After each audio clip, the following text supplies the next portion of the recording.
Baiklah ibu bapak dan saudara, ibu bapak tentu sering mendengarkan ungkapan Dhamma. Dalam bahasa Pali.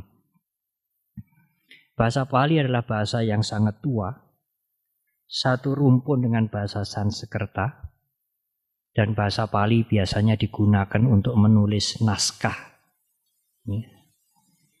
Pali itu sendiri artinya teks, ya, naskah. Sehingga kalau biasanya ada kalimat teks Pali, naskah Pali, itu dua kalimat, dua kata yang sama.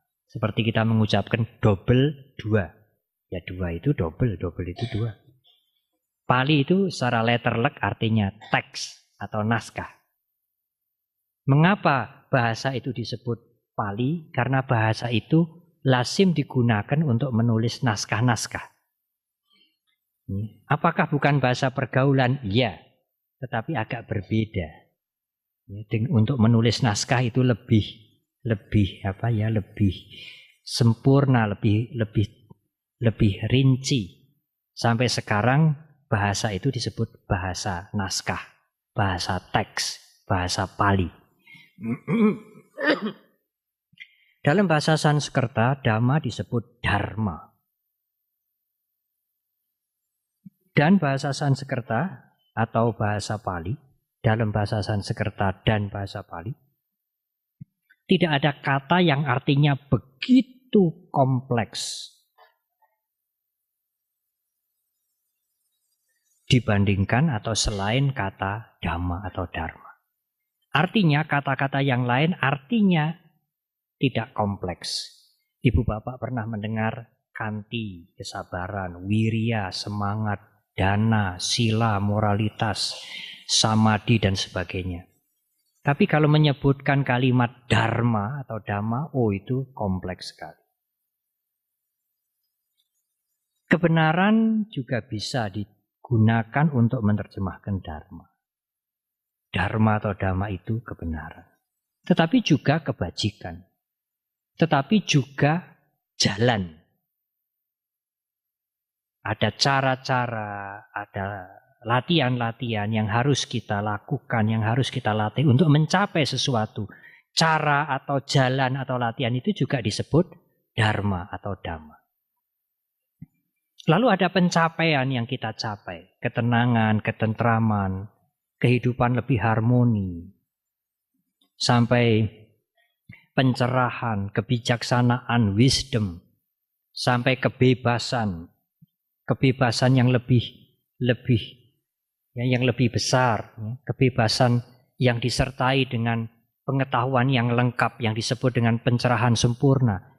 Pencapaian-pencapaian itu juga disebut dharma. Apa yang kita capai itu juga disebut dharma. Apa yang kita latih, cara-cara yang kita latih itu, yang kita pakai itu juga disebut dharma. Perbuatan baik, kebajikan, kebenaran juga, hukum alam juga disebut dharma. Nah, malam hari ini tentu saya akan membatasi uraian saya. Tidak menjelaskan arti dharma dari bermacam-macam aspek. Meskipun tidak bisa dipisahkan sama sekali. Satu sama lain saling berhubungan. Tetapi malam hari ini saya akan lebih berbicara tentang dhamma atau dharma sebagai jalan. Sebagai metode.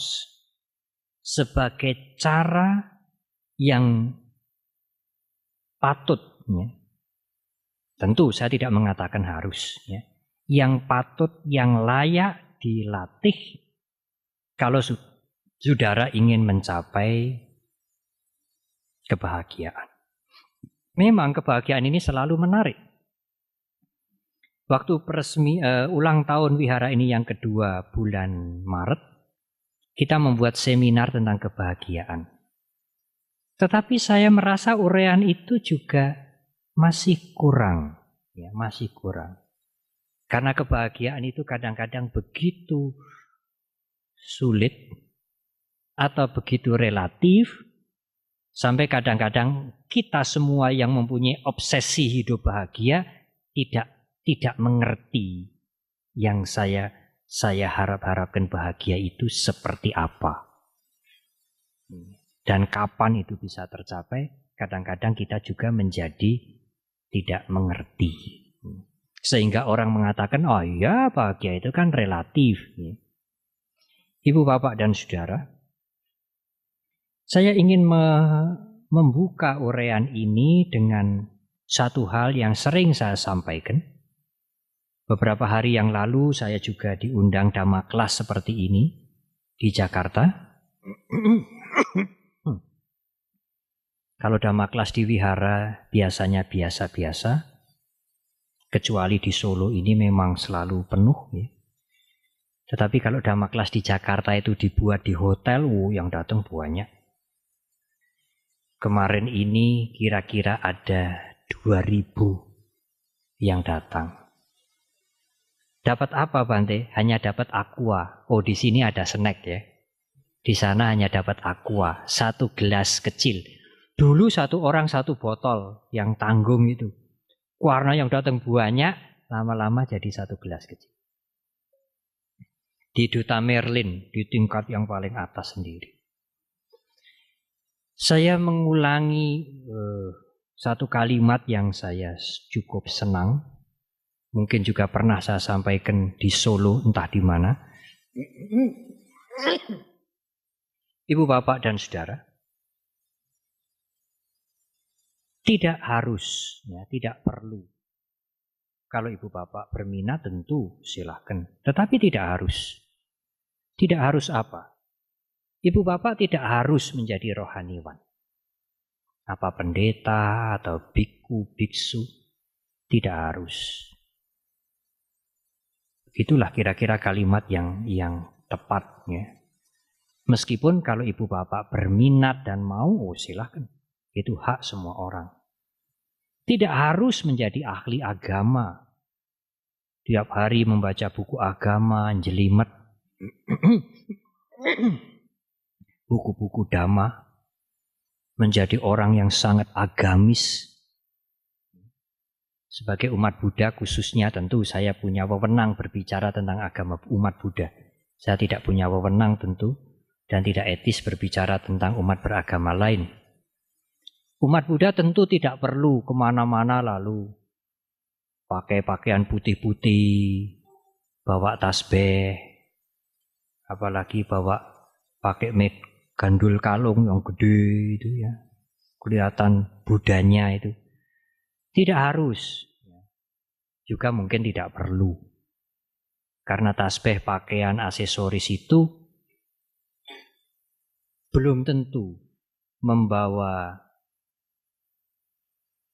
kualitas batin, spiritual, perilaku seseorang lebih baik dari sebelumnya atau berguna untuk masyarakat. Jangan-jangan pakai gandul Buddha nyolong. Nyolongnya apa itu? Ndak kentoro ning okeh gitu. Tidak kentoro ning okeh ya. Ibu bapak dan saudara, tetapi ya, tidak harus menjadi rohaniwan, tidak harus menjadi biksu. Tidak harus menjadi sangat agamis.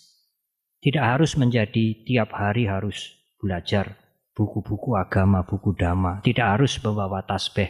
Tidak harus pakai aksesoris-aksesoris agama. Tidak harus menjadi upasaka-upasika dibaptis. Tidak harus punya nama-nama Buddhis. Nama Hartono, nama Sumitro itu sudah Buddhis itu. Itu bahasa Sanskerta. Sumitro, Suharto, apalagi ya Sucitro, itu sudah nama Buddhis. Jadi tidak harus sekali lagi menjadi rohaniwan, ahli agama, sangat agamis, memakai lambang-lambang agama. Tidak harus. Tetapi mempunyai pengetahuan tentang dhamma, tentang dharma, tentang agama. Meskipun tidak banyak, itu sesungguhnya penting. Meskipun Anda, Ibu Bapak, bukan rohaniwan, bukan ahli agama, bukan terlalu agamis, tetapi punya pengetahuan agama, pengetahuan dharma atau dhamma. Sedikit itu sudah penting. Mengapa?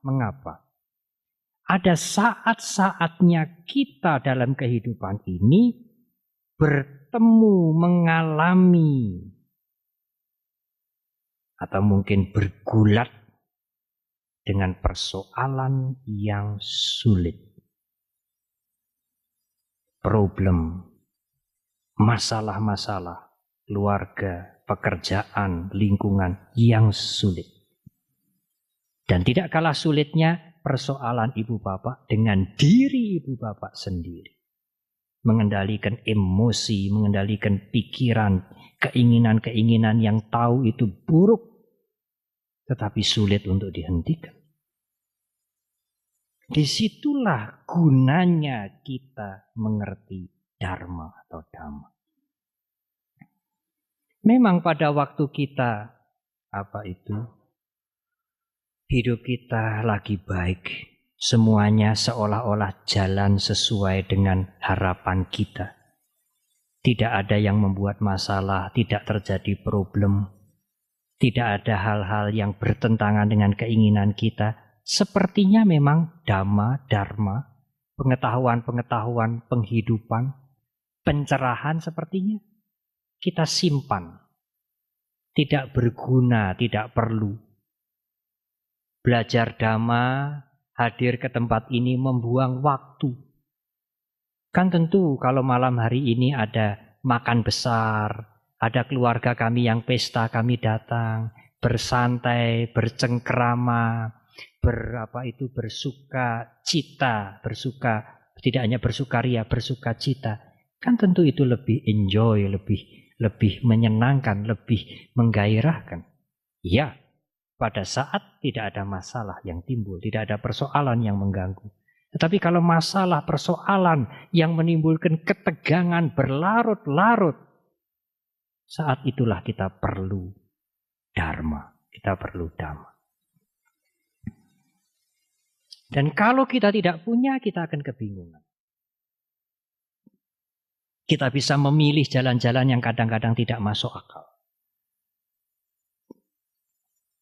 Uang disulap. 100.000 menjadi $100 gitu ya. Apa ada Bante, tidak masuk akal lah itu. Ya kalau Anda lagi sukses, tidak ada masalah, itu tidak masuk akal. Tapi kalau Anda lagi mendapatkan persoalan tentang itu keuangan, dan ada tawaran itu dan meyakinkan, itu bisa menjadi temptation, bisa menjadi rangsangan untuk Anda. Coba-coba, siapa tahu ya.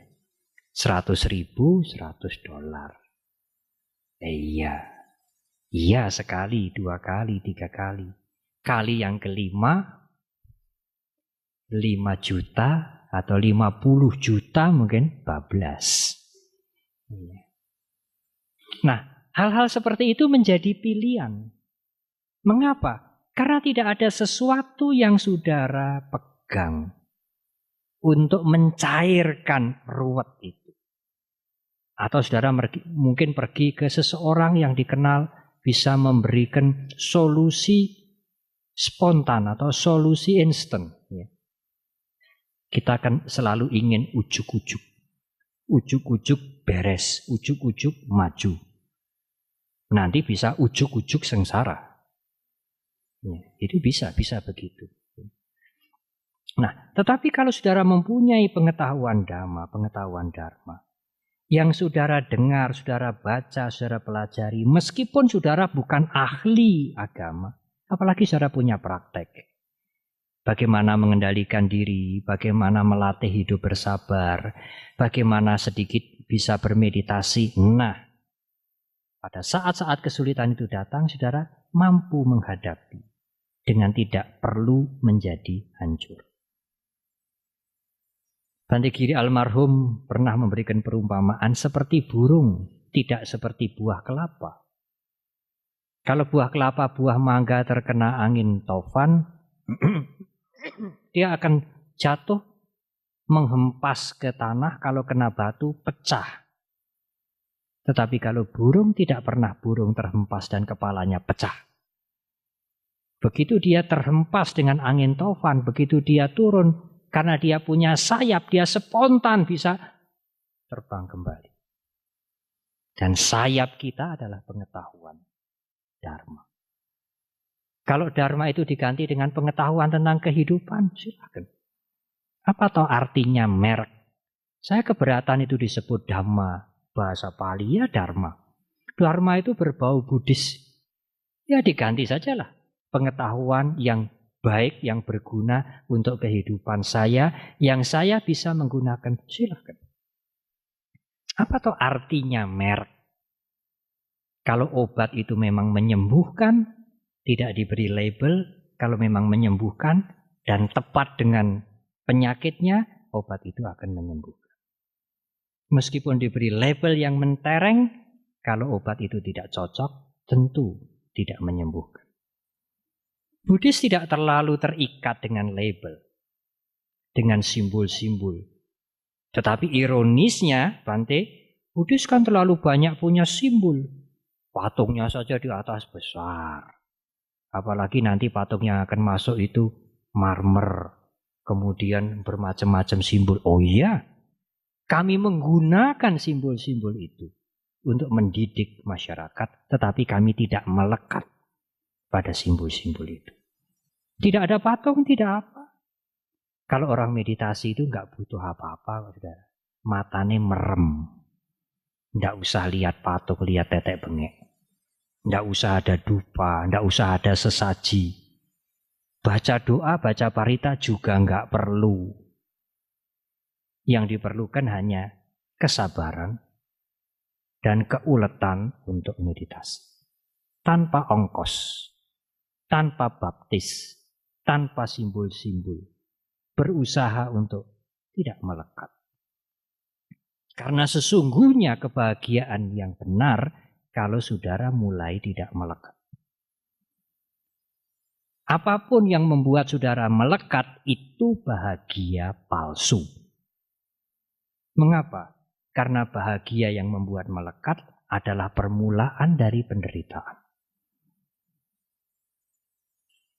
Kalau Anda bisa menikmati dalam tanda petik kebahagiaan itu, dilandasi dengan wisdom, semuanya tidak kekal, maka saudara akan menikmati itu tanpa harus menderita. Tetapi bagaimana yang bahagia itu tidak membuat kita melekat, Bante? Kadang-kadang kan sering sekali yang bahagia itu menghanyutkan kita. Nah itulah sifat dari hawa nafsu. Yang enak, yang menyenangkan, yang nyaman membuat kita secara tidak sadar ketagihan. Oleh karena itu harus ada latihan. Itu tidak hanya selesai dengan mendengarkan ceramah. Oh sekarang saya tidak akan melekat lagi. Iya, itu kan seperti kapok Lombok ya. Kalau Anda makan sambal yang pedas itu, wah pedas banget ini. Tapi besok ya mau lagi.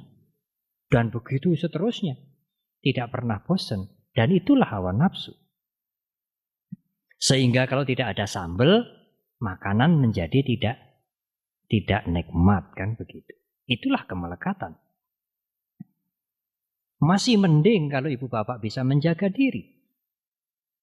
Kalau ibu bapak tidak bisa menjaga diri, apa yang ibu bapak inginkan dan tidak ada bisa membuat kejengkelan, kemarahan, kejahatan. Dan itulah penderitaan.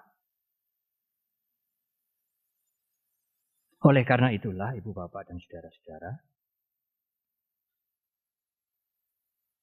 tujuan pertama dari belajar Dharma, mengikuti jalan Dharma ini adalah yang pertama, membuat kita bahagia sekarang. Dalam tanda petik.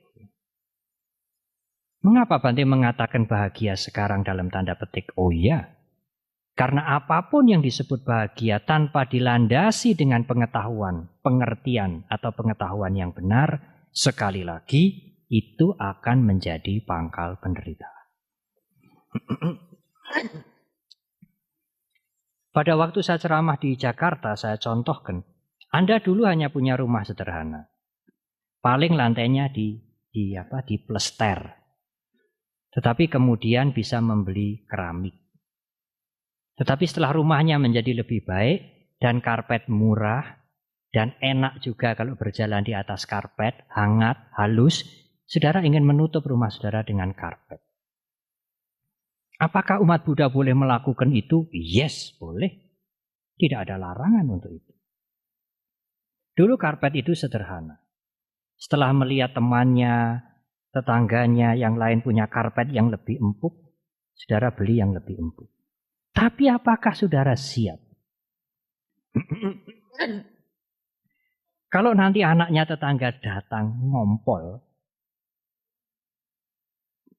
diminumi susu tumpah, didulang duduhnya tumpah, apakah saudara siap untuk tidak marah? Ya tidak marah, bantunya mangkal banget. Dengan demikian saudara mempunyai karpet, dengan tanpa wisdom saudara memulai penderitaan. Jadi tidak boleh punya karpet. Silahkan, punyailah itu, tetapi wisdomnya harus ditingkatkan. Supaya nanti kalau ada yang nakal, ada yang tumpah, apalagi mungkin ada oli yang tercecer, ada es krim yang tumpah, ya risiko. Risiko harus diangkat, harus ke dry clean. Kalau dulu nggak pernah mikir dry clean, bersihkan karpet dan segala macam. Apalagi kalau hanya melester, digebyur banyu saja, kosek pakai sapu kerik, sapu lidi itu selesai. Sekarang harus punya vacuum cleaner dan sebagainya. Sama kalau saudara punya motor, sama kalau saudara punya mobil, sama kalau saudara punya sesuatu yang lebih banyak, mental saudara harus lebih siap. Iya, Bante, sebagai orang berumah tangga kan kita tidak bisa membebaskan itu. Iya, tetapi jangan terlalu banyak menambah-nambah. Ada kemelekatan pada suami, pada istri, pada anak-anak. Iya. Apakah tidak cukup kita membatasi itu? Tidak memperbanyak kemelekatan yang lain. Kita punya rumah, kita punya mobil, kita punya perabotan, tetapi punyailah dengan wisdom. Supaya tidak menjadi penderitaan. Itulah manfaat belajar Dhamma dalam kehidupan sekarang. Kalau Anda tidak yakin pada kelahiran kembali, tidak yakin pada kehidupan setelah kematian ini, tidak dipaksa, tidak apa. Saya Bante agama Buddha itu hidup, mati, lahir kembali, saya enggak bisa terima, ya enggak apa-apa. Yang memaksa siapa? Ambil saja yang berguna untuk hidup sekarang ini. Tidak usah memikir setelah mati saya bagaimana. Tetapi, kalau saudara mempunyai keyakinan bahwa setelah kehidupan, hidup ini tidak habis. Apapun namanya, setelah kematian masih ada kehidupan lagi. Belajar Dhamma, belajar Dharma, mengikuti jalan Dhamma akan juga bermanfaat untuk kehidupan yang akan datang. Oh, agama Buddha mengenal alam-alam kehidupan setelah kehidupan yang sekarang. Alam Brahma, alam dewa, dewa yang tinggi, dewa yang rendah. Sebagai manusia lagi atau yang lebih rendah, makhluk-makhluk halus yang menderita. Oleh karena itu umat Buddha sesungguhnya tidak perlu putus asa. Apa yang saudara harapkan, ibu bapak harapkan sekarang tidak terpenuhi, saudara ibu bapak tidak usah meninggal, menutup mata dengan kecewa. Perjuangan itu, usaha itu bisa dilanjutkan hidup yang akan datang. Sangat optimis, tidak ada alasan kecewa. Karena itu Dalai Lama pernah membuat joke sedikit lelucon. Ibu bapak yang tidak mempercayai setelah meninggal lahir kembali, kehidupan hanya sekali ini harus kerja keras mati-matian karena hidup hanya sekali. umat Buddha boleh sedikit males-males. Loh kenapa? Nah, setelah mati masih ada hidup lagi. Buat apa mati-matian sekarang? Itu joke ya. Iya memang ada kehidupan yang akan datang. Tapi belum tentu yang akan datang saudara punya kesempatan seperti sekarang. Manusia sehat, lengkap, tidak cacat, bisa berpikir, punya cita-cita, bisa berguna untuk orang banyak. Belum tentu yang akan datang saudara mempunyai kondisi yang baik seperti ini. Oleh karena itu tidak ada alasan juga sebetulnya untuk bermalas-malas. Ya itu kan umat Buddha yang tidak mau kalah dengan yang lain. Oh silahkan kerja keras. Aku sedikit malas-malas, wong aku masih hidup lagi nanti setelah mati. Ya. Ibu bapak dan saudara-saudara, di dalam bahasa Pali, manfaat menjalani, mengikuti jalan dharma yang sekarang, itu disebut dengan manusa sampati. Apa yang bisa dicapai manusia dalam hidup sekarang. Tetapi, apa yang kita lakukan sekarang setelah kematian, dalam kehidupan yang akan datang, juga masih membawa manfaat. Itu disebut dengan saga sampati. Baiklah. Jadi kalau yang akan datang kita dilahirkan di alam yang lebih baik, lebih menyenangkan, lebih enjoy, itu tujuan kita. Itu pun belum, saudara. Karena ajaran, pandangan, dhamma atau dharma tidak berhenti. Setelah meninggal kita dilahirkan di alam surga, alam dewa, selesailah tugas atau perjalanan ini. Tidak. Karena sekali lagi, kenikmatan seperti apapun dan dimanapun, kalau tidak dihadapi, kalau tidak disikapi dengan wisdom, itu menjadi penderitaan. Apa yang kita anggap itu kemakmuran, itu kebahagiaan, itu kepuasan, itu bisa menjelma menjadi penderitaan. Bisa. Sekarang ini, kalau masyarakat maju, negara maju, yang dijadikan ukuran apa, saudara? Pertumbuhan ekonominya. Oh, 3%. Oh, itu sudah 4%. Oh, RRC 7%. Pertumbuhan ekonominya. Apakah itu ukuran satu bangsa itu maju, sejahtera, bahagia? Hanya ekonomi. Sedangkan orang mulai melupakan moralitas. Saya pernah mengatakan, kalau kita lihat di mana-mana apa iklan yang paling getol? Rokok dan sampo. Wah, itu di mana-mana, di televisi-televisi. Saya berpikir kok tidak ada ya iklan yang mengiklankan, mengingatkan kita pada moralitas. Jangan mencuri. Mencuri merugikan banyak orang. Jangan nyolong. Nyolong perbuatan tidak baik. Nyolong kejahatan. Hidup bersih terpuji. Jangan ngapusi. Ngapusi menyengsarakan masyarakat. Kok tidak ada iklan begitu? Mbok yang punya dana banyak itu kumpulkan uang, bikin iklan begitu. Di mana-mana, di televisi, di radio, di jualan-jualan, pasang besar-besar. Apa Anda tidak malu kalau nyolong? Apa Anda tidak malu kalau korupsi? Apa Anda tidak ingat hidup yang akan datang? Apa Anda tidak ingat risikonya? Banyak-banyak. Saya rasa tentu akan membawa manfaat. Meskipun tidak besar-besaran. Tuh terus disuarakan begitu, terus. Saya punya adik yang punya toko kelontong kecil. Dia mengatakan, kalau obat itu diiklankan di TV ya, laris itu. Lebih laris dari obat yang tidak diiklankan di TV. Begitu iklan di TV, wah laris. Saya berpikir, mengapa moralitas ini kok tidak diiklankan? Satu bangsa bisa hancur bukan kalau ekonominya hancur. Satu bangsa bisa hancur kalau moralnya hancur. Waktu Jepang dibom atom tahun 45, habis ludes, buaja bisa meleleh ya. Dan dampaknya itu bertahun-tahun orang yang kena radioaktifnya itu masih Dan sama pada tahun yang sama kita mulai merdeka pada tahun yang sama. Pada tahun yang sama 45 Jepang ludes. Tapi mengapa sekarang berbeda? Di sana tidak punya sumber alam, ya, natural sources hampir tidak punya. Pulaunya kecil-kecil tidak selebar kita. Ada musim salju yang mengerikan, yang sangat dingin. Kita sepanjang tahun hijau royo-royo, subur. Tidak pernah ada musim kering, tidak pernah ada musim dingin, tidak pernah ada musim salju. Ada hutan yang luas, ada laut yang luas, ada batu bara, ada minyak, ada emas. Mengapa hutang kita sekarang nomor 7? Urutan nomor 7 dari 175 negara kita nomor 7. Dari negara-negara Asia kita juara pertama hutangnya.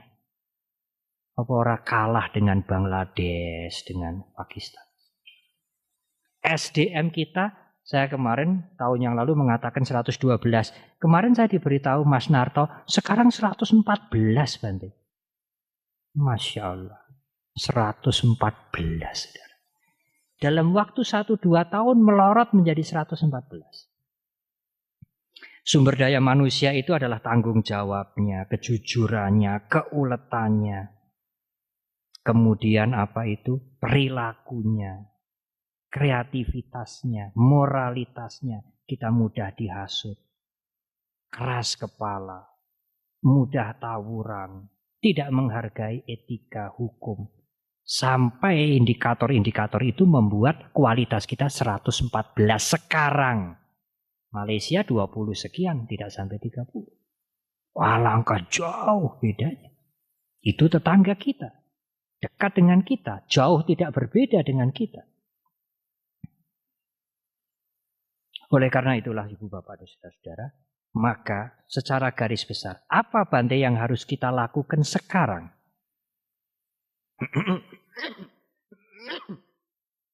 Untuk membuat hidup ini bahagia. Ada beberapa hal yang penting, tetapi yang paling penting adalah yang pertama, menjaga diri. Jangan hanyut pada emosi yang negatif. Dan yang kedua, cobalah berusaha berbuat, memikirkan untuk orang lain. Iya, itu terlalu ideal Bante, nanti dulu.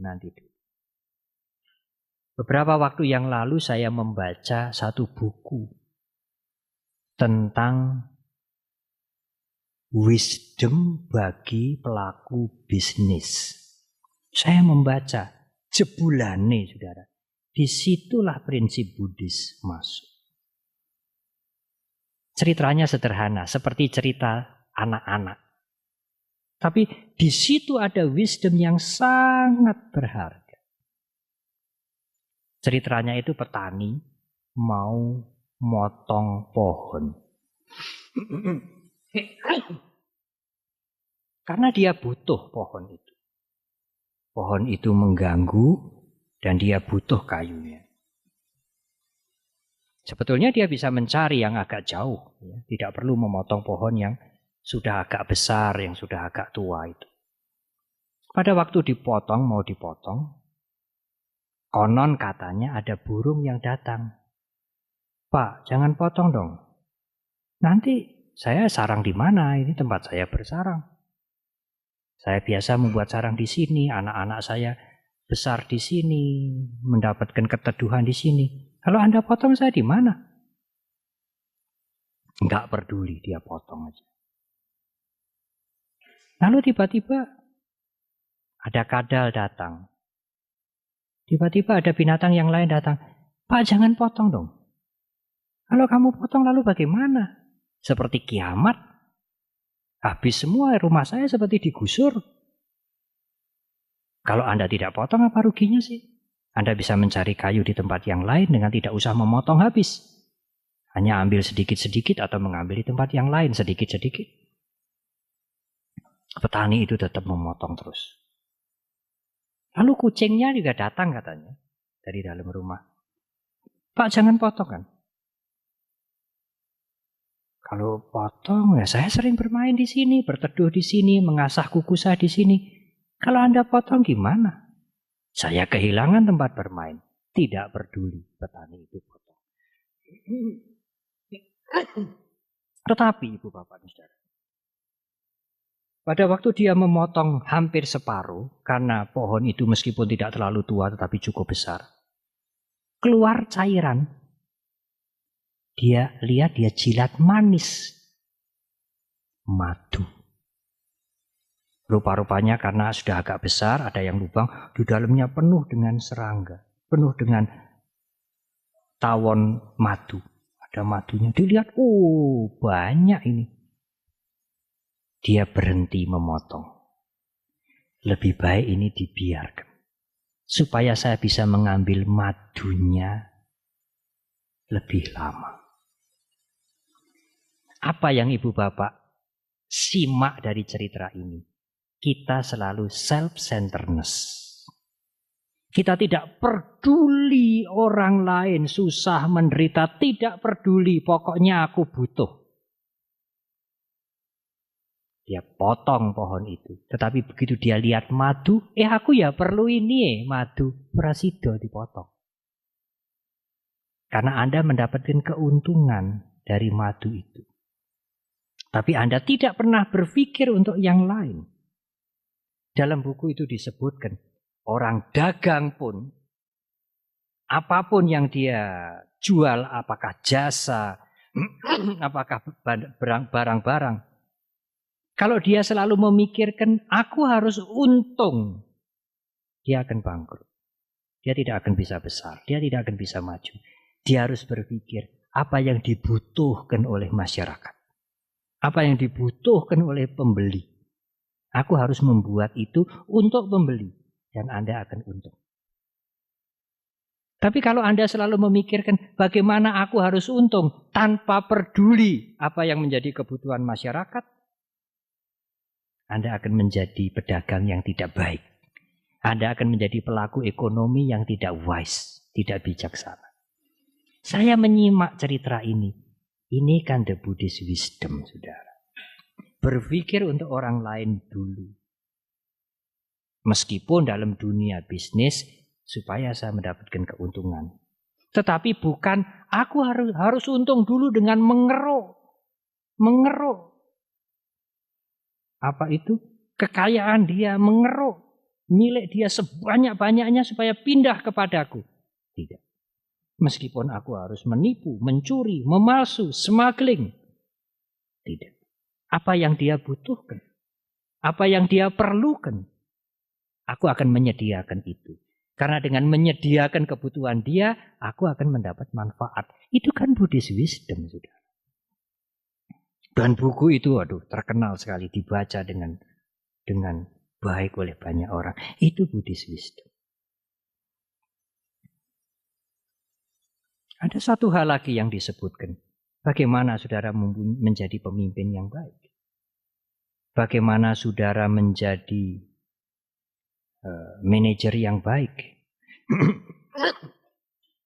Pemimpin yang baik dan manajer yang baik adalah pemimpin dan manajer yang bisa berpikir dan menyelesaikan masalah dengan simple, dengan sederhana. Kalau masalah bisa disederhanakan, bisa diselesaikan dengan sederhana, mengapa saudara berpikir yang ruwet-ruwet, yang daki-daki? Pemimpin yang berpikir ruwet-ruwet, yang daki-daki, bulat-bulat, tidak akan diterima oleh yang dipimpin dengan baik. Dia akan membagi-bagikan keruwetan pada yang lain. Itu kan juga berpikir Buddhis, saudara. Menjadilah simple. Be simplicity. Jadilah simple. Kalau persoalan itu ruwet, rumit, kemudian ada orang datang, ini begini loh saudara, bisa selesai kok, simple. Itulah wisdom. Kreativitas itu bukan berarti membuat yang rumit. Kreativitas itu membuat semuanya menjadi simple. Kalau Anda bisa memecahkan persoalan yang rumit dengan cara yang simple, Kalau Anda bisa menghadapi seseorang yang punya masalah dengan cara yang simple dan itu menyelesaikan, itulah wisdom. Dia pemimpin yang baik. Cara bicaranya juga tidak embulet, simple. Orang bisa mengerti dengan jelas. Instruksinya dimengerti dengan jelas, tidak rumit. Dan orang itu bisa mengikuti. Anda menjadi pemimpin yang baik. Menjadi simple. Bisa mengendalikan diri, memikirkan yang lain, generous, memikirkan yang lain, membantu yang lain. Itulah sesuatu yang berguna dalam kehidupan sekarang. Meskipun Anda tidak memikirkan kehidupan yang akan datang. Apalagi Ibu Bapak dan Saudara. Apalagi kalau saudara menambah dengan meditasi. Apalagi kalau saudara mau menambah dengan hal-hal yang lain, yang lebih luas, yang lebih berguna, lebih luas. Tidak hanya untuk keluarga, tidak hanya untuk kolega, tidak hanya untuk lingkungan, untuk yang lain yang lebih luas. Siapapun dia, apapun agamanya, apapun keturunannya, siapapun dia. Apalagi. Dan kalau saudara meyakini ada kehidupan setelah kematian, apapun namanya, apa namanya surga, apa swarga, apa dewa loka, apa yang lain, Anda tidak akan menderita kemudian. Itulah yang dinamakan manfaat kedua dari mengikuti jalan Dharma. Manfaat dalam kehidupan sekarang, manfaat dalam kehidupan yang akan datang. Tetapi yang terakhir, meskipun hidup yang akan datang berbahagia, meskipun dalam kehidupan sekarang Anda merasakan tidak kekurangan secara materi dan sebagainya, hidup harmoni, bukan kebahagiaan yang terakhir. Bukan kebahagiaan yang sesungguhnya. Kalau toh itu disebut kebahagiaan, Dharma mengakui itu kebahagiaan. Tetapi itu kebahagiaan semu. Karena apapun yang membahagiakan kita sekalipun diperoleh dengan cara yang halal. Kerja keras, tidak menipu, tidak mencuri, menabung, hemat, juga tidak kekal. Apa toh saudara di dunia ini yang tidak berubah? Apa toh semuanya berubah? Anak sehat, anak sukses, keluarga harmoni, usaha besar, naik. Suatu ketika akan mengalami kemerosotan. Suatu ketika akan mengalami penurunan. Dari kecil menjadi besar, kesehatannya prima, semangatnya meninggi, idealismenya meninggi. Suatu ketika fisiknya akan lemah. Usahanya akan berkurang. Dia harus siap menerima perubahan. Supaya pikirannya tidak ikut menjadi lemah. Oleh karena itulah Ibu Bapak, sekalipun dilahirkan di alam surga, alam dewa, dewa loka, brahma loka. Selama masih ada kemelekatan, selama itu Anda masih menderita. Jadi menurut pandangan Dharma, menurut jalan Dharma, tujuan akhir dul kita adalah bebas dari semua kemelekatan. Selesailah penderitaan yang tidak ada ujungnya ini. Tetapi apakah itu nanti, Bante? Kan urutannya kita harus bahagia dulu sebagai manusia. Kemudian bahagia di alam dewa, baru kita bisa memperoleh, mulai merasakan kebebasan. Oh tidak, saudara. Sekarang juga saudara bisa mengubah kehidupan saudara untuk menuju kepada kebebasan. Tanpa menjadi biku. Tanpa menjadi rohaniwan. Lalu bagaimana, Bante? Siap untuk menerima perubahan. Jangan melekat kepada apapun. Orang sering menerjemahkan, nah kalau begitu, ya kita ala kadarnya. Oh tidak. Kalau hidup Ibu Bapak dan Saudara ala kadarnya, hidup Ibu Bapak tidak berguna untuk yang lain. Alangkah sia-sianya hidup seperti itu. Gunakan, manfaatkan pikiran, waktu, tenaga semaksimal mungkin. Sekalipun kita duduk diam, sekalipun kita sakit berbaring, dengan memancarkan meta setidak-tidaknya, kita masih bisa melakukan untuk orang lain. Tetapi bersamaan dengan itu, punyailah wisdom. Jangan melekat. Itulah awal dari kebebasan yang bisa dimulai dari sekarang. Ibu, bapak, dan saudara-saudara. Karena sekali lagi, kebahagiaan atau penderitaan menurut pandangan Dharma, kita sendiri yang membuat. Persis bahagia atau menderita itu ada di dalam diri ini. Tidak di sini, tidak di sini, tidak di sini, tidak di sini. Anda mencari di sini, di situ, di mana bahagia, di mana duka, di mana derita, di mana bahagia, tidak ketemu. Karena yang merasakan bahagia dan menderita itu persis di sini.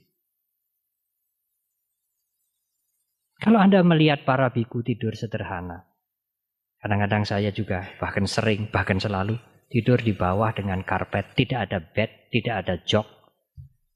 Orang melihat apa bahagianya hidup seperti itu? Bahagia itu seperti ini, rumah bagus, serba indah. Iya, belum tentu juga. Jangan-jangan rumah sakit. Kalau saya pergi ke Singapura, rumah sakit sekarang itu lobinya itu kayak hotel, saudara. Tidak seperti rumah sakit. Bagus, rapi, indah, harum, bunga-bunga. Kamar-kamarnya, bangunannya leks, mewah sekali. Hebat. Tapi yang tinggal sakit semua. Orang sehat tidak mau tinggal di sana. Itu bukan tempat bahagia. Bahagia ada di dalam, persis di sini. Ada orang barat yang melihat temannya yang barat menjadi biku, hidup sederhana di gubuk yang sederhana. Dia mengatakan kepada temannya yang orang Asia, kamu jangan jadi seperti itu. Orang gila. Hidup begitu orang gila. Di barat sana masih ada perempuan cantik-cantik, rumah yang bagus-bagus. Itu orang menderita, orang gila. Dia melihat begitu. Biku itu diceritarai. Oh, tadi saya mengantar tamu, boleh juga dia mengatakan, Anda hidup begini ini orang gila. Bikunya mengatakan, oh iya, saya juga tidak akan meniru dia. Dia juga gila. Hidup seperti itu gila. Dia mencari dan tidak pernah mendapatkan. Jadi di mana bahagia? Bagaimana kita bahagia? Kalau Anda bisa mengubah pikiran Anda sendiri untuk tidak melekat. Untuk belajar tidak melekat. Mengendalikan diri, berusaha untuk membuat hidup ini bermanfaat bagi yang lain, sesuai dengan kemampuan kita, dan tidak melekat. Separuh Bante tidak bisa. Mengendalikan diri, berbuat banyak, berbuat baik untuk masyarakat saja cukup akan bahagia? Tidak. Itu kan berbuat baik, yes. Berbuat baik kan membuat karma baik, nanti akibat karmanya, buah karma baik kan kebahagiaan, kesejahteraan, iya. Tapi kalau Anda melekat, Anda membuat penderitaan. Bahagia itu Bante mengubah nasib yang membuat kita menderita sengsara kan akibat karma kita yang jelek berbuah. Kalau kita sekarang beramal, berbuat baik, memikirkan masyarakat, menjaga diri, membuat kusala karma, punya kiriya, kebajikan amal, kan karma baik kita bertambah, kan kita akan melawan akibat karma yang tidak baik. Benar, kita akan bahagia. Karena kita berbuah, akan memetik buah-buah yang membahagiakan. Iya, kita akan bahagia. Belum tentu. Karena kalau Anda melekat, Anda justru membuat penderitaan. Oleh karena itu kedua-duanya tidak boleh dipisahkan. Mengendalikan diri, berbuat amal, berbuat kebaikan, menggunakan hidup ini semaksimal mungkin, melakukan hal-hal yang baik sebanyak mungkin, tetapi jangan melekat. Tidak mencari nama, tidak gondeli, tidak ganduli, siap menerima perubahan. Anda akan bahagia, Ibu Bapak.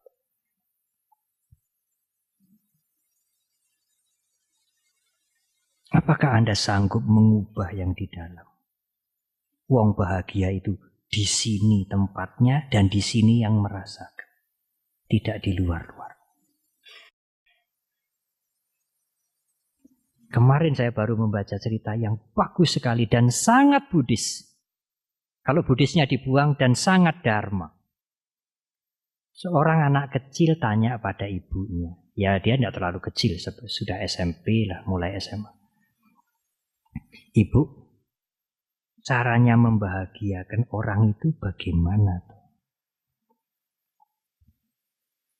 Supaya dia nggak susah, nggak sedih. Gimana coba saudara? Ya, saudara mungkin menjawab, ya dituruti saja apa maunya dia. Kalau dia tidak punya rumah, kalau kamu bisa kasih rumah kan bahagia. Dia tidak punya makanan, kamu bisa memberikan makanan kan bahagia. Dia kepengen apa? Ya, dia kepengen punya baju yang bagus, kamu bisa memberikan kan bahagia. Iya, itu sesuatu yang sangat umum. Mencari bahagia di luar. Mengubah di luar. Makanan, pakaian, tempat tinggal, materi, tabungan, segala macam. Dan tidak ada habisnya. Ibu ini bijaksana. Nanti dulu. Coba kamu pergi ke kakekmu. Tanya. Gimana kesehatannya kakekmu? Dia tanya, kek gimana kesehatannya? Kong, gimana kesehatannya? Wah, semalam hujan lebat. Asma saya kumat. Susah saya hidup seperti ini, tidak ada artinya. Dah, anak itu kembali ke ibunya. Kakek sengsara menderita ibu semalam hujan. Sekarang asmanya itu kumat, sedang mencari tempat yang agak hangat. Dan dia menagih. Nah, sekarang saya sudah pergi ke kakek. Bagaimana jawaban ibu? Bagaimana membahagiakan orang? Nanti dulu. Datang lagi ke kakek. Tanya, kek, waktu aku masih kecil, sang cucu masih kecil, waktu kamu masih kecil, kakek ingat tidak apa yang paling lucu untuk waktu itu bagi kakek? Anak itu datang lagi ke kakek. Kek, waktu saya masih kecil apa yang paling lucu yang kakek pernah ingat yang aku lakukan? Oh, kamu pernah itu. Budak itu pernah kamu ecer-ecer. Di ruangan di mana-mana. Kamu menganggap itu salju. Karena waktu itu sedang Natal. Wah, aku ketawa itu. Kepingkel-pingkel. Aku nggak marah itu. Apalagi kek? Lalu waktu itu kamu nyanyi keras-keras. Ada orang yang nggak senang. Bikin ribut anak ini. Kamu bisa bilang begini. Nek ribut ya pergi tempat lain. Jangan di sini. Kok harus di sini? Wah, aku lagi nyanyi keras-keras. Wah, aku senang banget itu. Aku tertawa. Ulang anak ini kepada ibunya. Apa yang terjadi? Apa kata kakekmu? Kakek gembira, ibu bahagia. Dia memikirkan, dia mengingat cerita-cerita yang lucu-lucu waktu saya masih kecil. Kakek bahagia. Itulah cara membuat orang bahagia. Simple kan, sudah. Sederhana. Jadi dengan mengingat cerita cucu-cucunya yang lucu itu, senang dia, gembira. Dari mana dia mendapatkan kegembiraan, kebahagiaan itu? Dari dalam dirinya sendiri. Tidak ada yang datang dari luar. Dia bisa mengubah pikirannya. Bagaimana mengubahnya itu? Berpikir positif. Secara psikologi dikatakan berpikir positif. Dia tidak memikirkan bengeknya itu. Dia memikirkan hal-hal yang bisa membahagiakan dia. Kelucuan cucunya waktu dulu. Dia bahagia. Apa kesimpulannya dari cerita ini, Ibu Bapak dan Saudara? Kebahagiaan ada di dalam diri kita. Kalau Ibu Bapak siap mengubah cara berpikir Ibu Bapak dengan latihan. Latihan melepas, latihan menolong, latihan memberi, latihan membuang ego. Tidak usah mengklaim ini jasaku, ini apa yang telah berhasil aku lakukan. Tidak. Anda bisa melakukan itu sudah cukup. Waktu di Jakarta mengatakan Bante, saya ini sudah bekerja dengan baik, ya jujur, ya baca parita, ya jadi umat Buddha yang sungguh-sungguh. Hidup saya kok begini-begini. Kenapa teman saya itu kok makmur, Bante? Betul, ini pertanyaan di Jakarta kemarin. Padahal dia itu bandar togel loh. Pertanyaan itu sudah larut malam, Ibu Bapak. Saya menjawab, Ibu Bapak mau jawaban yang singkat, simple, atau jawaban yang panjang? Kalau jawaban yang singkat, karena ini sudah hampir 9:30, saya menjawab yang singkat. Kalau jawaban yang panjang, bisa berpanjang-panjang. Singkat saja, Bante. Baik, saya akan jawab yang singkat. Jawabannya adalah, rumput tetangga biasanya kelihatan lebih hijau. Selesai. Penjelasannya begini. Apa yang Ibu Bapak lihat dengan mata daging ini, anggap saja orang itu mempunyai 10 hal. Yang Ibu Bapak lihat dengan mata daging ini paling hanya 4 hal. Pakaiannya, rumahnya, mobilnya, kendaraannya, selesai. Bagaimana kondisi jiwanya? Apakah bisa tidur enak, makan enak? Bagaimana kehidupan keluarganya? Bagaimana hubungan dengan anak-anaknya? Dia enjoy dengan yang dia punya? Atau dia masih kurang? Atau ada ketegangan-ketegangan yang tidak pernah selesai? Rasa tidak aman? Was-was, khawatir. Ibu Bapak tidak bisa melihat itu dengan mata daging ini. Dan itulah yang menentukan kualitas kebahagiaan. Bukan yang kelihatan oleh mata kita. Bukan uangnya, bukan rumahnya, bukan kendaraannya, bukan asetnya. Tapi kondisi mentalnya, kondisi jiwanya. Karena disitulah kebahagiaan, bukan di sini.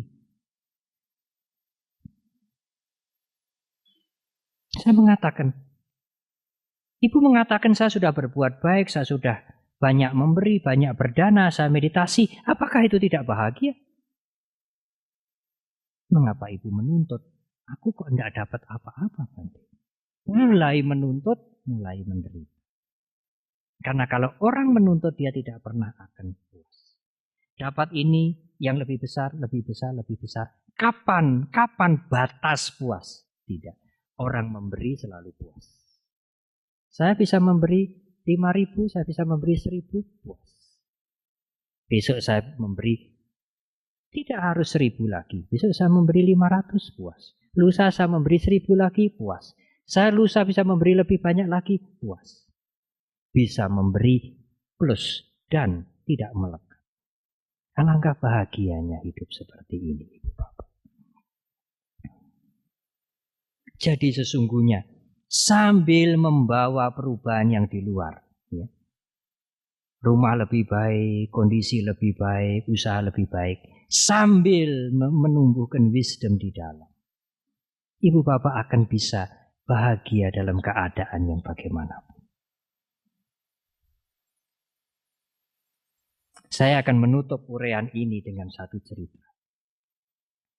Ada seorang pegawai negeri yang hidupnya pas-pasan. Padahal anaknya beko. Beko itu rewel, minta motor.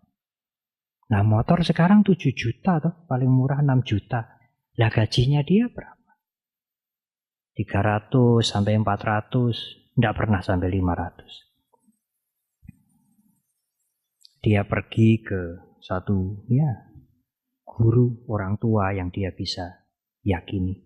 Dia mengatakan coba pekarangan yang belakang itu dimanfaatkan. Buat apa? Saya bukan petani, itu tandus begitu. Coba tanam semangka, coba tanam belewah atau semangka atau melon. Ya meskipun sulit, cobalah. Dan menabung, menghemat. Anakmu juga diberitahu supaya dia bisa ikut. Nanti tabungannya itu untuk beli motor anakmu. Wah iya, biar gitu ya. ada jalan. Ini juga pendidikan untuk anak saya. Anaknya mulai mencari bibit, mengolah tanah dan sebagainya. Dia hitung. Kira-kira nanti sekian dia bisa kredit motor dan dia bisa angsur, tidak beli cash. Sudah mau panen, semangkanya sudah besar-besar. Diserbu celeng. Celeng masuk, obrak-abrik semangkanya, hancur semua. Aduh. Biarnya bahagia itu sekarang jadi menderita. Iya, saudara. Bagaimana, saudara? Di mana bahagia sekarang? Gimana? Putus asa sudah. Masih bisa bahagia. Kalau ibu bapak berpikir positif, mengubah yang negatif jadi positif. Caranya harus ada wisdom, harus ada latihan. Dia kembali kepada orang tua yang menasihati tadi. Ora usah susah. Berat ngendi semangka apa anak? Lah apa hubungannya semangka atau anak? Saya nanam semangka ini untuk anak kok. Lah kalau kamu semangkamu dadi panen semangka. Besar disimpan, bisa kredit motor, anakmu untuk motor. Anakmu terus ngebut. Ora karu-karuan, terus kecelakaan, terus dadi urusan. Berat mana dengan semangka dihancurkan babi hutan? Kan ada hikmahnya atau ada wisdomnya toh. Semangka dihancurkan babi hutan, anakmu tidak jadi beli motor. Tidak ada resiko. Coba kalau anakmu beli motor, resiko ditabrak, ngebut dan lain sebagainya. Apakah kamu tidak lebih menderita daripada semangka dimakan celeng? Lebih menderita mana? Oh ya biarlah kalau gitu semangka dimakan celeng. Biar bahagia dia. Tidak menderita lagi. Itulah. Kan simple. Masalah kita sesungguhnya simple. Sederhana. Anda menderita karena Anda yang membuat sendiri. Kalau Anda tidak mau menderita, mengubah pikiran Anda, berpikir positif, Anda akan bahagia. Siap menerima perubahan, tidak melekat, menggunakan hidup ini semaksimal mungkin untuk kebaikan. Saya lihat, oh ini dharma. Tapi dia tidak mengatakan ini dharma, ini ajaran Buddha. Tidak. Pada waktu saya ceramah di Jakarta juga ada seseorang yang datang. Dia cukup sukses, dia punya stasiun radio 7 di mana-mana. Dia mengatakan, biku saya bukan umat Buddha. Oh, welcome, tidak persoalan. Tapi saya malu. Mengapa? Saya banyak ceramah, banyak berbicara, karena saya banyak membaca buku-buku agama Buddha, mendengarkan kaset-kaset biku, dan itu saya ambil, saya gunakan. Tapi saya malu karena saya tidak mengatakan ini dari biku atau ini agama Buddha. Tidak usah malu. Dharma, kebenaran, kebaikan itu bukan monopoli agama Buddha. Semuanya bisa menggunakan. Labelnya ini dikelitek, dibuang, tidak soal. Kalau obat ini memang mujarab, tidak palsu, siapa saja bisa minum dan sembuh. Kalau obat itu menyembuhkan, oh, saya akan gembira hati. Bante saya beli obat dari Bante banyak-banyak terus tak kelitei. Saya buang mereknya, saya berikan orang-orang pada sembuh. Saya tidak marah. Lah kalau orang-orang pada sembuh kan nanti golek lagi toh. Obatnya ini kan gitu. Silakan. Anda jadi brokernya. Ya Bante kalau nanti golek lagi kan lewat saya. Oh silakan. Mungkin Anda menjadi lebih Buddhis daripada yang lain. Kan Anda jadi brokernya toh. Dikelitei ini. Tidak mengatakan bahwa ini Buddhis, ini Dharma. Tapi menyembuhkan. Tepat, berguna, bermanfaat bagi banyak orang. Yang lain golek tunggale, lewat saudara. Saudara kemudian mencari ke Buddhis lagi. Saudara jadi brokernya. Saudara yang paling mengerti agama Buddha. Tidak persoalan. Yang penting dharma ini bermanfaat bagi orang banyak. Muncul dari mulutnya siapapun. Tidak harus dari Sang Buddha, tidak harus dari para biku. Karena dharma ada di mana-mana. Apapun nama yang diberikan. Itulah Ibu Bapak dan Saudara secara garis besar. Apa manfaat kita belajar dharma? Bahagia dalam kehidupan sekarang. Kalau kita meyakini ada kehidupan yang akan datang, kita juga akan bahagia dalam kehidupan yang akan datang. Tetapi tujuan utama kita adalah tidak melekat. Karena semua kebahagiaan yang tidak didasari dengan wisdom akan menjadi penderitaan baru.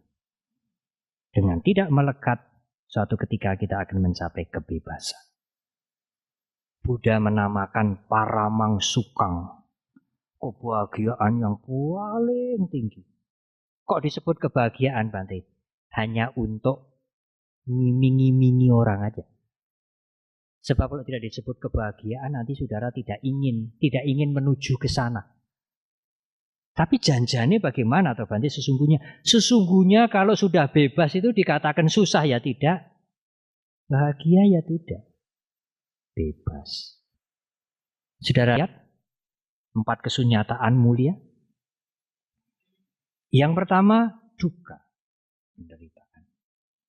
Duka pasti ada sebabnya. Samudaya.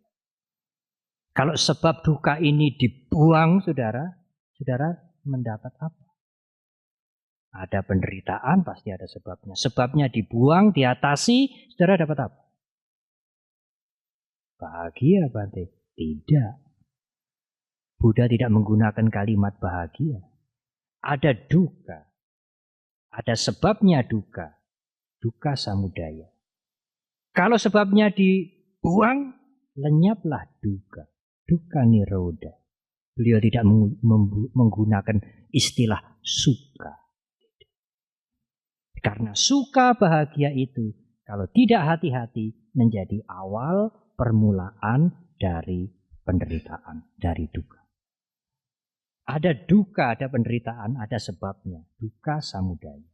Kalau sebabnya dibuang, lenyaplah duka itu. Selesai. Beliau tidak menggunakan istilah bahagia.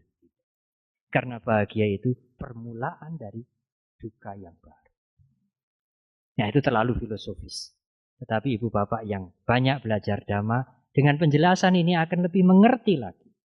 Sah-sah saja kita menikmati bahagia. Tapi landasi dengan wisdom, dasari dengan kebijaksanaan, siap menerima perubahan, jangan lengket, jangan melekat, jangan gondeli. Anda akan merasakan kebahagiaan yang sesungguhnya. Apakah kebahagiaan yang sesungguhnya? Kebebasan. Kebebasan itulah kebahagiaan yang sesungguhnya. Sekian, terima kasih.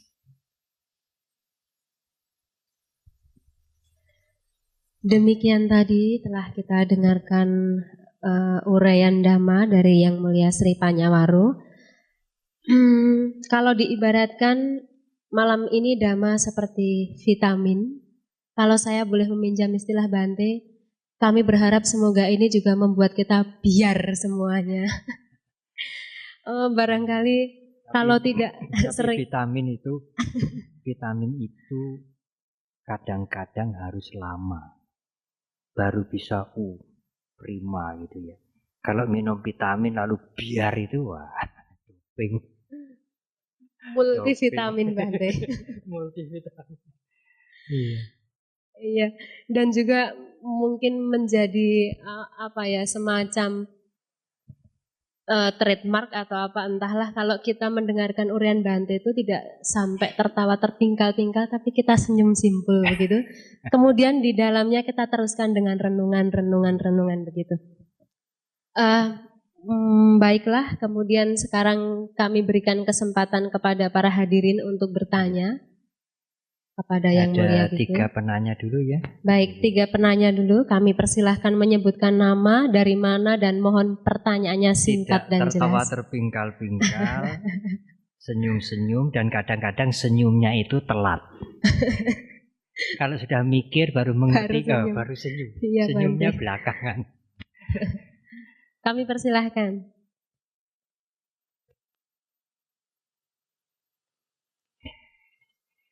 Saya tidak lihat Pak Prianto. Iya. Pelanggannya tidak datang ini, Bante. Iya, silakan. Iya. Kalau bisa singkat lebih baik ya. Tidak uraian yang panjang lebar ya.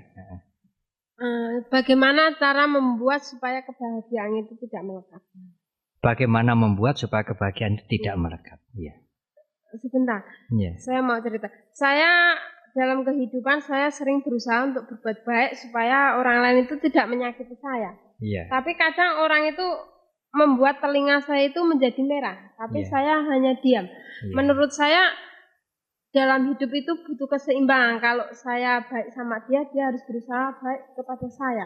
Tapi jujur saja, kalau dia membuat telinga saya jadi merah, ya saya marah, tapi cuma dalam hati. Yang saya tanyakan bagaimana membuat supaya kebahagiaan itu tidak melekat. Baik, pertanyaan yang sangat baik. Wajar saja Ibu Bapak. Kita sering mendengar kalimat begini. Aku itu tidak mau menyusahkan orang lain. Tapi aku juga tidak mau disusahkan orang lain. Masuk akal. Tapi tidak real. Tidak nyata. Anda bisa tidak menyusahkan orang lain. As much as possible. Sejauh mana mungkin.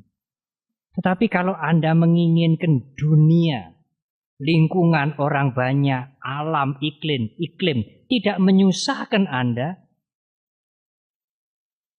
jawaban saya tergantung pada Anda sendiri. Anda mau menjadikan itu kesusahan atau tidak? Saya panas Bante, kuping saya merah. Kupingnya siapa? Kuping saya. Salah dewe. Ya mak perempeng mak berbet begitu. Bagaimana bisa mereda itu? Latihan.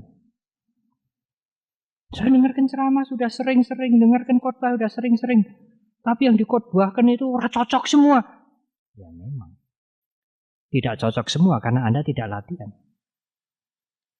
Ceramah-ceramah, khotbah-khotbah itu menganjurkan rendah hati, menganjurkan pengendalian diri, menganjurkan cinta kasih. Saya diperlakukan yang tidak cocok semua. Ya memang. Anda harus mengubah diri Anda. Untuk menerima kenyataan itu. Kalau Anda tidak bisa menghentikan dia. Anda tidak ingin dia berkata-kata yang kasar, buat berisik pada Anda. Anda tidak ingin. Tapi Anda tidak bisa menghentikan. Tidak apa-apa. Anda mengubah diri Anda. Oh, dia lagi masang mercon diuncal-uncal kayak gitu, ya seneng toh kalau dia begitu mungkin. Dia seneng. Kita berpikir pada pikiran dia. Kita tidak berpikir self-centeredness. Berpikir menurut pola. Kita bisa menerima dia meledakkan mercon. Kita membayangkan betapa gembiranya dia bisa berbuat begitu. Kalau saya memikirkan diri saya, wah saya terganggu. Anda akan menderita. Seperti dulu pernah saya sebutkan, dia menjarah rumah saya, dia menghancurkan rumah saya. Oh, masyarakat sekarang tidak punya moral, biadab, rusak moralnya, hancur-hancuran, amburadul, tidak karu-karuan. Apa yang timbul? Kebencian, kemarahan, kejengkelan. Buddhis meminta kita berpikir ke dalam. Oh, rumahku dijarah, dihancurkan, diobrak-abrik, yang lain kok tidak. Karmaku sendiri lagi berbuah. Turun. Ngarep apa? Kalau bukan karmaku tidak datang pada aku. Kemanapun pergi akan dikejar oleh akibat karma yang dulu dibuatnya sendiri. Udah. Aku sudah menolong, aku sudah membantu, aku disengiti. Dia mencaci maki, membuat kupingku panas. Oh, ini akibat karmaku sendiri sedang berbuah. Udah. Engko nek wis berbuah ra entek. Sudah. Sering dikatakan, the Buddhist wisdom itu uncommon wisdom. kebijaksanaan yang tidak biasa. Karena orang selalu melihat keluar. Oh, dia tidak tahu balas budi, oh dia pengkhianat, oh dia membuat onar, oh dia pengacau, oh dia penipu, oh dia pemfitnah. Mengapa tidak melihat kemari? Marilah kita melihat kemari dulu, baru berusaha memperbaiki yang lain. Kita nanti akan melihat itu dengan kasihan. Timbul meta karuna, bukan kebencian. Alangkah kasihannya saya melihat dia. Kalau nanti karmanya berbuah dan dia berbuat begitu terus-terusan, apakah dia tidak menderita? Lebih sengsara mungkin dari saya. Anda boleh bersyukur karma jelek berbuah, meskipun tidak usah terima kasih pada dia. Oh, kamu ngapusi saya, syukur karmaku berbuah. Tapi nggak usah terima kasih pada dia. Kasihan kita melihat dia berbuat begitu. Tidak mengerti hukum karma, tidak mengerti akibatnya, tidak mengerti penderitaannya kelak kemudian sebagai akibat dari perbuatannya. Tidak ada kebencian yang timbul. Kalau Anda melihat ke dalam diri Anda dulu. Jadi sekali lagi, mari mengubah pikiran kita menjadi positif. Memang tidak gampang, Bante. Iya, tetapi bukan berarti tidak mungkin. Bisa. Gampang memang tidak gampang. Tapi kita mulai sekarang. Dengan mengendalikan diri, tidak mengumbar kenikmatan dirinya sendiri. Dengan memperhatikan yang lain, berbuat untuk yang lain, dan berusaha tidak melekat. Tidak melekat itu kan pilihan, Bante. Ada orang yang ingin melekat, ada orang yang ingin tidak melekat. Saya mengatakan tidak pilihan, saudara. Latihan untuk tidak melekat itu keharusan. Loh, mengapa bukan keharusan? Di alam semesta ini kan semuanya berubah. Kalau saudara melekat kan saudara yang bodoh. Menggondeli yang berubah. Apa tidak menderita nanti? Apa tidak kecewa nanti? Yang kalau yang digondeli ini berubah. Mengapa tidak belajar melepas?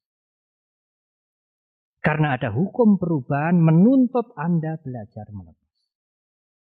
Nanti kalau kematian terjadi semuanya ini harus dilepas habis. Anak, suami, istri, kekayaan, nama, pangkat, kenikmatan, kesenangan, apa semua lepas. Saudara bisa menunda? Saudara bisa, saya tidak memilih itu. Tidak bisa. Apakah Anda tidak latihan? Supaya nanti tidak sengsara, tidak kecewa. Dan begitu Anda mulai latihan, Anda menjadi terbuka. Dunia lebih lebar. Anda lebih baik. Pernah saya cerita ada ibu yang punya 2 anak. Satu jual payung, satu jual mie. Kalau panas terik berdebu, sang ibu selalu susah. Wah, anakku sing dodol payung ora payu. Jual payung itu kan lakunya kalau hujan pagi, siang, sore. Jual payung. Dia berpikir negatif. Wah, nanti kalau sudah hujan ngerecek, juga menderita. Anakku sing dodol mie. Ora garing-garing, mie nek udan terus kayak gini. Karena minyak itu dijemur. Menderita dia. Ada seorang guru meditasi mengatakan, ibu, kalau ibu ingin bahagia, ya gimana ya Bante, kalau saya ini prihatin, menderita terus. Kenapa nggak dibalik saja? Apanya yang dibalik? Pikirannya itu yang di dalam itu. Kalau panasnya terik, apa itu sumuk seperti sekarang ini, pikirkan anak ibu yang bikin mie, lupakan yang jual payung. Wah, mie-nya akan cepat garing, akan laris. Zaman dulu kan harus dikeringkan dengan matahari. Ya kalau hujannya ngerecek, lupakan yang anak ibu yang dagangan mie, ingat yang jualan payung. Wah, payungnya mesti laris sih. Udane ora berhenti-berhenti, ora mandek-mandek. Bahagia. Apa ya bisa? Bisa kalau mau mulai latihan. Mengapa tidak bisa? Wong bahagia itu tergantung kita sepenuhnya, tidak tergantung yang di luar. Hidup di gubuk, kalau malam anginnya menerobos, pakai lampu sendir, apakah bisa bahagia, Bante? Bisa. Mengapa tidak? Kalau siap tidak melekat, tidak menuntut, tidak melekat. Dan menggunakan gubuk itu untuk hal-hal yang baik. Meditasi, menjamu tamu dengan baik. Kalau ada sedikit ruang, ada orang yang menumpang tidur, silahkan. Syukur dia mempunyai gubuk yang lebih baik. Syukur dia mempunyai rumah. Dia bisa menggunakan itu lebih baik untuk orang banyak. Dan tidak melekat. Dia bisa bahagia. Mengapa harus menunda? Mengapa harus menunggu? Wong bahagia itu harus dibuat, bukan harus diminta. Bahagia bukan diminta, bukan dicari dari dimanapun, tetapi harus dibuat sendiri oleh kita masing-masing. Kalau cara berpikir ini kita pegang, nah sekarang saya mulai membuat kebahagiaan. Oh iya, mengapa tidak? Sekarang Anda mulai membuat kebahagiaan. Mengapa tidak? Bante, saya sudah tua begini, Bante, sakit sana, sakit sini, jalan juga sudah tidak keras, umur saya mungkin tinggal berapa tahun, bagaimana saya bisa bahagia? Ya, ubahlah cara berpikir Anda yang ngeresulo itu. Anda masih hidup, masih bisa berbicara, gunakan kesempatan ini dengan sebaik-baiknya, as much as possible. Dan Anda tidak usah gondeli hidup ini. Suatu ketika jalan. Apalagi hidup tidak hanya sekali. Kita lanjutkan, bertemu kembali dalam hidup yang akan datang. Mengapa harus menderita?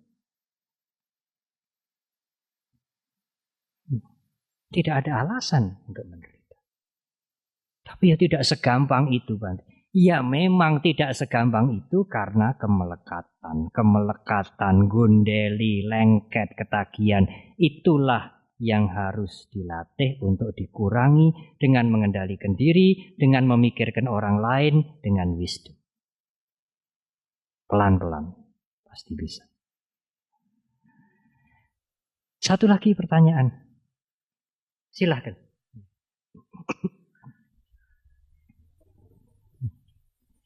Kali ini jawabannya panjang-panjang karena masih ada waktu kira-kira 15 menit ya.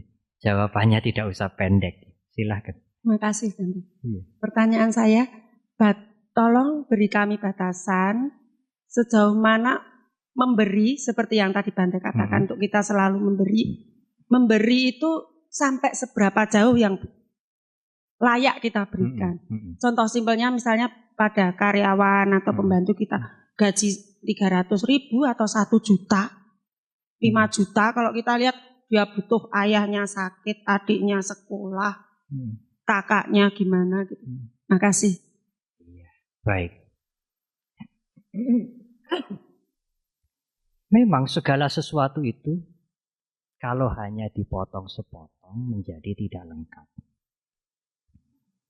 Sering orang mengatakan jangan melekat. Hanya itu yang diambil. Agama Buddha ngajarkan jangan melekat. Kita ini tidak boleh jadi kaya, tidak boleh punya apa-apa, semuanya harus dibiarkan, diambil orang ya biar, jangan melekat. Itu diambil sepotong. Dan berbahaya. Pernah diumpamakan kalau memegang ular. Supaya ular itu bisa aman, harus pegang kepalanya. Cek. Saya pernah lihat di airport kalau nunggu pesawat atau di tempat lain tayangan televisi.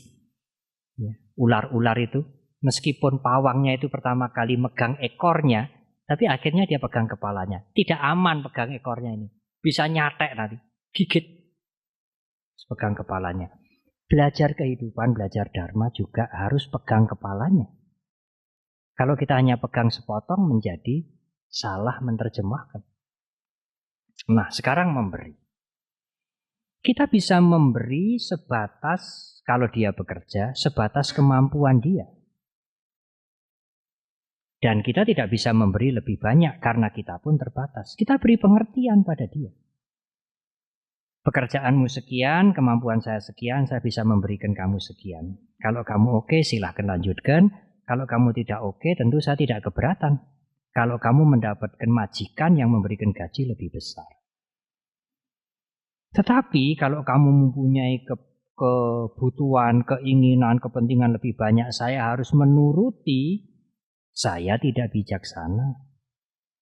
Dan tidak sesuai dengan kemampuan kamu bekerja. Salah-salah kamu bisa tenggelam dalam hutang. Kita berikan dia wisdom.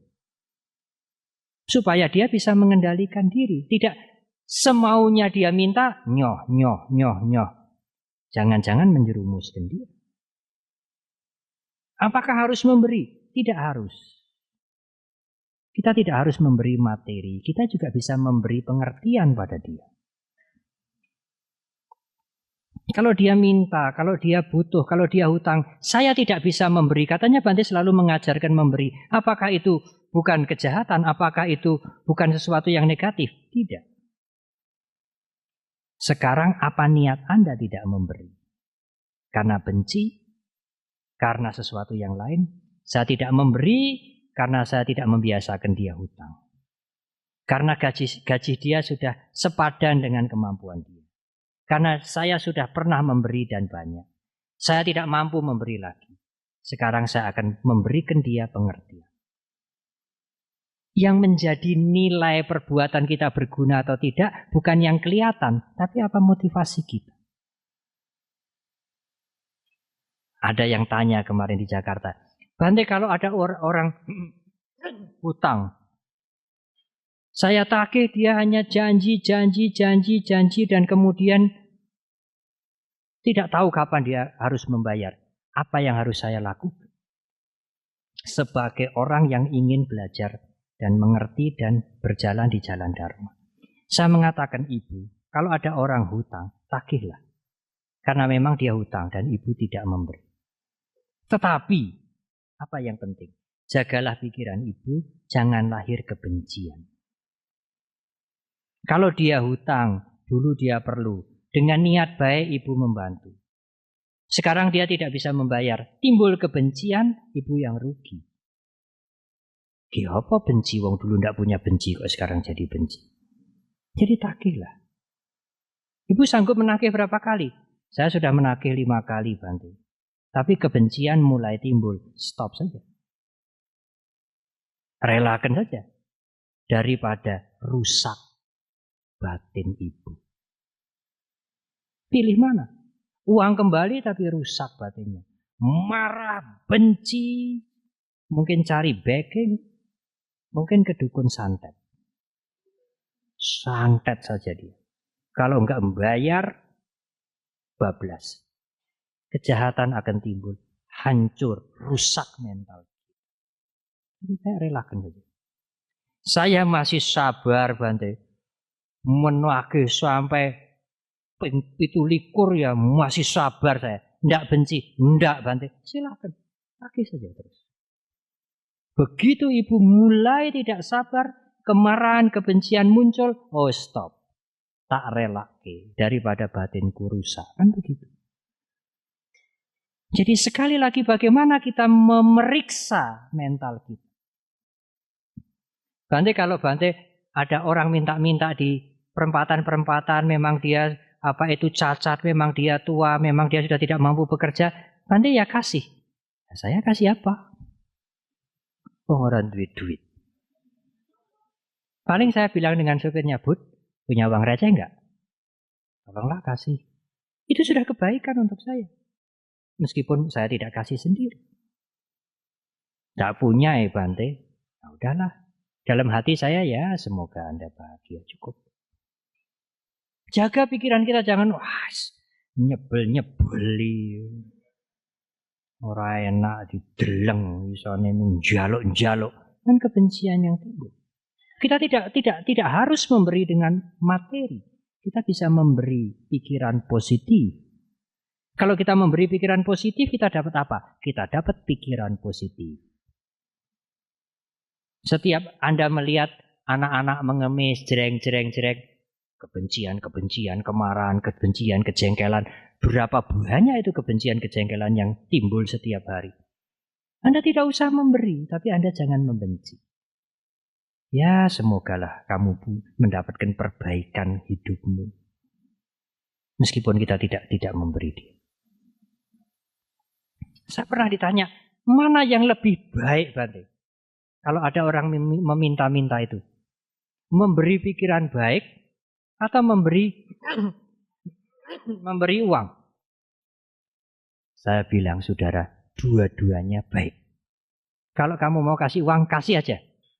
Kalau kamu tidak mau kasih uang, hanya mau memberikan pikiran yang baik, berikan pikiran yang baik. Enggak usah banyak berfilosofi. Ora usah leren seminar dulu. Nah, ana wong jaluk-jaluk kuwi diwenehi apa ora? Seminar dulu tidak. Malah dua-duanya tidak dapat. Memberi uang ya tidak, memberi makanan ya tidak, memberi pikiran baik ya tidak, isine mung jengkel, marah, benci. Kalau mau kamu kasih uang, kasih aja uang. Habis persoalan. Ya, mudah-mudahan dengan uang ini dia bisa makan, dia bisa ringan dari kesulitan yang dihadapi selesai. Perkara diselewengkan atau tidak, saya tidak tahu. Saya memberikan dengan niat yang baik karena saya mampu dan apalagi hanya 100-200, tidak banyak, tidak 5 juta, 1 juta, 2 juta. Saya enggak mood untuk kasih dia. Ya, saya hanya memberikan doa aja. Ya, mudah-mudahan kamu bisa bahagia. Sing nyiptake kowe sapa to? Diciptake dadi pengemis gitu ya. Ya itu pun juga tidak usah. Itu pun juga tidak usah, ya. Nanti menjadi benci kepada yang tidak kelihatan nanti. Berpikiran positif saja. Kalau tidak bisa memberi materi, tidak bisa memberikan makanan, tidak bisa memberikan uang, berikanlah pikiran baik, harapan yang baik. Anda memberikan harapan yang baik, pikiran yang baik, Anda mendapatkan kebaikan sendiri. Ada yang tanya, Bante beli patung yang mahal-mahal, patung Buddha, kan itu lebih baik untuk dirikan sekolah. Ada orang dari Surabaya atau dari mana datang kemari dulu. Mana lebih baik, Bante? Beli patung, bikin stupa atau bikin sekolah? Saya bilang, dua-duanya baik. Anda mau sumbang sekolah, sumbanglah. Anda mau sumbang patung sehingga menimbulkan keimanan, sada, keyakinan, sumbanglah patung. Ora usah seminar dulu, saudara. Kalau Anda seminar dulu nyumbang patung ya ora, nyumbang sekolah ya ora. Nyumbang patung ora ana gunane, patung semene ra wis cukup gede-gede. Sumbang sekolah lebih penting. Tapi nyumbang sekolah, sekarang sekolah ya banyak korupsi. Engko aku nyumbang sekolah dikorupsi, ora sido. Dua-duanya tidak dia lakukan. Saya mengatakan kalau Anda menyumbang, sumbanglah. Sumbang sekolah, sumbang sekolah. Sumbang patung, sumbang patung. Kedua-duanya baik. Tidak bisa dibandingkan. Jadi petani dengan jadi menteri, mana yang lebih baik? Tidak bisa dibandingkan. Karena pikiran orang kita tidak bisa membaca. Bagaimana yang timbul, cetana yang timbul, niat yang timbul. Bahasa Arabnya nawaitu. Niatnya yang timbul, nawaitunya yang timbul saat dia melakukan sesuatu. Itu yang akan memberikan nilai pada yang dia lakukan. Tidak bisa dilihat dengan yang tampak pada mata kita. Ada lagi pertanyaan lewat email.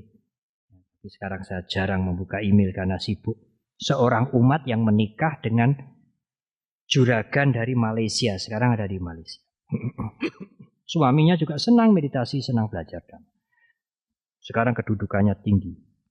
Dia tanya, Bante bagaimana saya harus PHK karyawan saya? Kalau di PHK dia tidak akan dapatkan mata pencarian cepat. Meskipun dapat pesangon.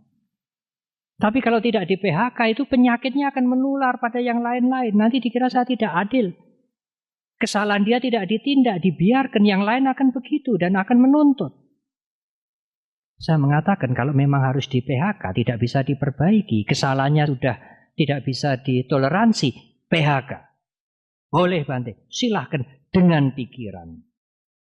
Dengan dikeluarkan ini, dengan kamu saya keluarkan ini, supaya kamu mengerti kesalahanmu. Jadi pelajaran, cari pekerjaan di tempat yang lain, semoga kamu mempunyai karakter yang lebih baik. Kita PHK dia dengan niat yang baik. Apakah itu tidak hanya diplomasi? Sungguh-sungguh. Bukan benci saya sama kamu, sore gelem aku ndeleng metu aku. Kuapokmu kapan nong ndi wae kamu mergawe tentu juraganmu akan seneng nek tabiatmu kaya ngono kuwi. Iya, itu namanya kebencian. PHK ini sebagai pelajaran, sebagai proses supaya dia berubah perilakunya menjadi lebih baik. Begitulah seorang umat Buddha harus melakukan PHK. Bukan meta itu toleransi, termasuk toleransi pada kejahatan. Saya pernah berbicara lintas agama di Ambarokmo. Ada yang bertanya, biku, kalau biku mengajarkan cinta kasih, menghargai yang lain, toleransi, makanya sekarang ini kejahatan begitu merajalela. Wong ajarannya mencintai semuanya, toleransi, termasuk yang berbuat jahat juga harus ditoleransi, nanti dulu. Bukan itu artinya meta, bukan itu artinya karuna. Meta karuna tidak harus menjerumuskan orang lain. Meta karuna harus memakai wisdom. Lakukan segala sesuatu dengan niat yang baik. Untuk mendidik, untuk meningkatkan kualitas dia. Untuk kebaikan dia. Bukan untuk menghancurkan dia. Itu yang harus dilakukan oleh umat Buddha. Jadi sekali lagi, yang menentukan adalah niat kita. Dan niat itu ada di dalam diri kita. Orang lain tidak bisa melihat. Kalau Anda bisa adjust, mengatur, noto niat Anda, pikiran Anda, maka Anda akan bahagia. Tidak merasa ada kontradiksi, tidak merasa tersiksa. Ambil keputusan. Dengan niat yang baik, dengan pikiran yang baik, dengan tujuan yang baik. Bukan untuk menghancurkan yang lain. Saya kira begitulah Ibu Bapak. Dan sekarang sudah jam 9, persis 2 jam ya. Kurang lebih 2 jam saya berbicara. Memang seperti tadi disampaikan oleh moderator, oleh pembawa acara, belajar dhamma itu seperti vitamin. Kalau Ibu Bapak pernah meminum obat Cina, ramuan, belajar dhamma juga seperti minum obat Cina. Tidak minum langsung sembuh. Berkali-kali, maka akan timbul manfaat. Dan pada saat Anda menghadapi keadaan yang sulit, yang rumit, yang pahit, inilah wisdom. Saya bisa bertahan. Dalam kondisi yang apapun juga saya bisa bertahan. Saya kira cukup sekian. Sekali lagi semoga bermanfaat. Semoga semuanya ini menjadi bahan renungan dan memperkuat mental saudara. Dan tidak hanya memperkuat tetapi mengubah cara berpikir Ibu Bapak dan saudara. Menciptakan kebahagiaan di dalam dan dari dalam diri kita. Terima kasih.